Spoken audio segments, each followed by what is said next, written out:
Μια ξεχωριστή μουσικοχορευτική παράσταση πραγματοποιείται απόψε στο Art Center στο Χαλάνδρι. 18 χορευτές της DK Bell, εκ των οποίων οι 5 με κινητικές δυσκολίες, εκφράζουν μέσα από το χορό την προσπάθεια για ενθουσιασμό και ελπίδα σε ένα κόσμο γεμάτο δυσκολίες. Οι χορευτές της ομάδας DK Bell εξωτερικεύουν τον εσωτερικό τους κόσμο, προβάλλοντας στο κοινό την εικόνα που θα ήθελαν η ζωή τους να έχει. Είναι μια παράσταση που τελικά είναι πολύ συναισθηματική και πιστεύω ότι τα λόγια είναι πολύ φτωχά.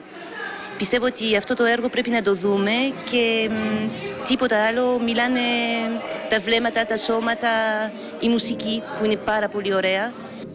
Στη σκηνή βρίσκονται μαζί Γάλλοι και Έλληνες καλλιτέχνες. Η παράσταση απεικονίζει τη σχέση μεταξύ τριών ταυτοτήτων. Εκείνη της Ελλάδας του 2012, εκείνη των νέων που ζουν στα γαλλικά προάστια και εκείνη των νέων με κινητικές δυσκολίες.